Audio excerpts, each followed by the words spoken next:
That was kind of my experience when I first came to the First Unitarian. I was interested in really pursuing theological perspectives and beliefs and refining my own. And so I went to the coffee hour and I would walk up and start talking about these things to people. And they would look at me for a second and they'd kind of move on. And they would begin to talk about the weather and, where you've been traveling lately and those kinds of things. So I was beginning to think that Paul Razor was correct in the article that he wrote about maybe a lot of Unitarians are don't ask, don't tell people. But I'm here to ask you, what are your core beliefs? How do they affect your daily life? Sophia Lyon Foss was a well-known Unitarian religious educator. And she had an article where she made this quote that kind of stuck with me. She just simply said, "It matters what you believe." In fact, sometimes it's a life and death situation. The story comes to me that there was a young man hiking up in the mountains. And he got a little too close to the edge and he fell over and he was falling to sheer death. And he looked up and there was a branch coming out of the side of the mountain there. And he grabbed onto that. And he was holding on for dear life.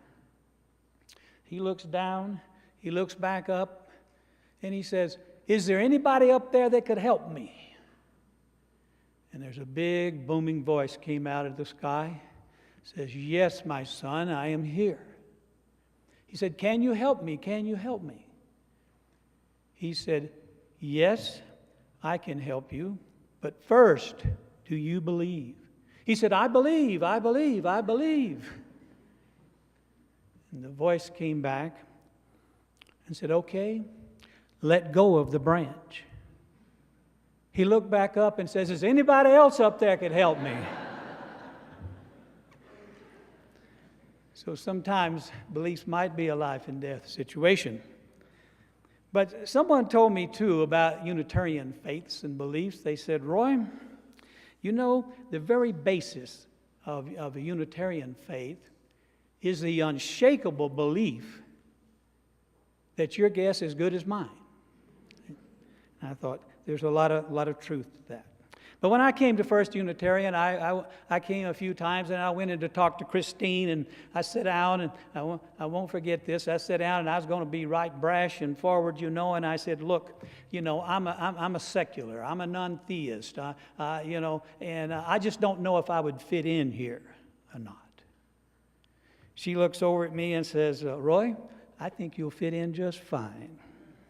And she says, "This is a diverse congregation. We have humanists, atheists, agnostics, and believers of all different kinds." I said, "Okay, where do I sign up?"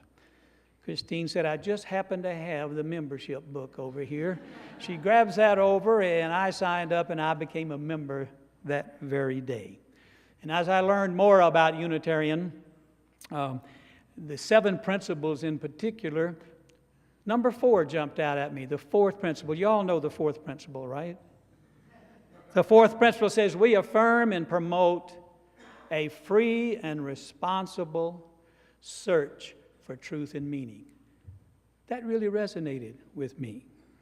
So as a member of First UU, I wanted to explore a humanist and secular spirituality. I thought other people who have more conventional and traditional beliefs, they have their little things that they do and their spiritual perspectives, and I wanted to do it from a secular viewpoint. I have a lot of humanist friends who would tell me that spirituality and humanism don't go together, but see, I thought it did. And I began to explore that I could have a humanistic and secular spirituality and practice. And so, I am a non-theist. I'm a humanist. I'm a secular Buddhist.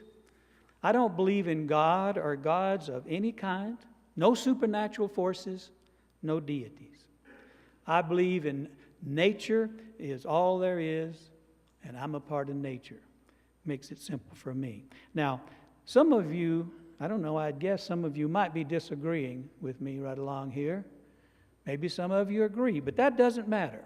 It's all about what our own current beliefs are. And the current beliefs for me are right for me. You know, every person has the freedom to explore and discover what is right for them.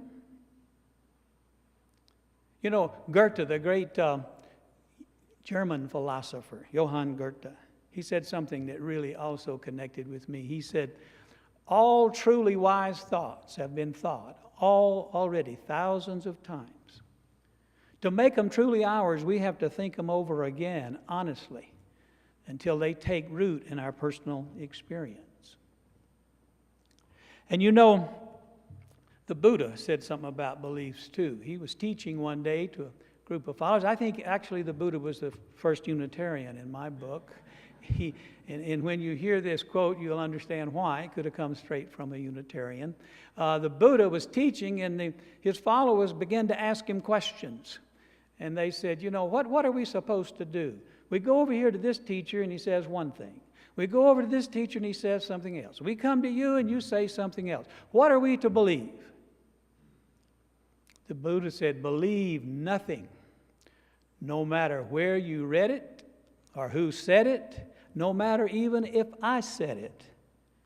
If it doesn't agree with your own reason, your own experience, and your own common sense.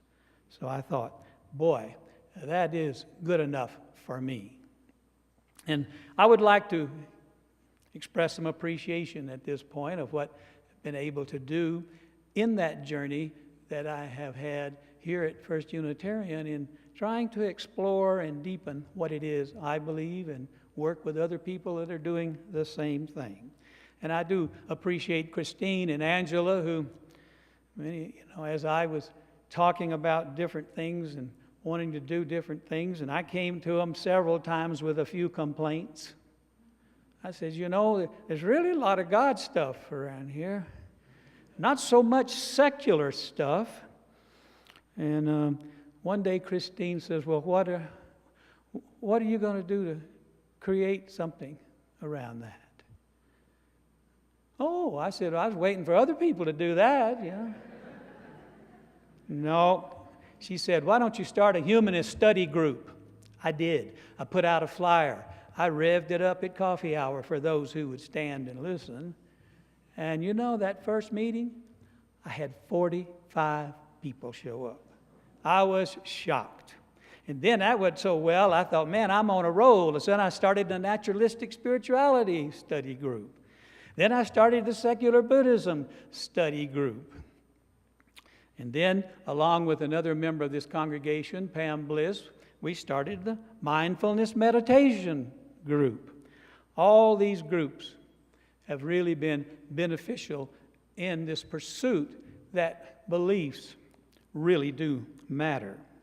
And also, I'd like to thank the participants, because isn't that where the real nitty-gritty was? The people who came, participated in the study groups and the classes, that was something that was really, really worth doing and also being very successful.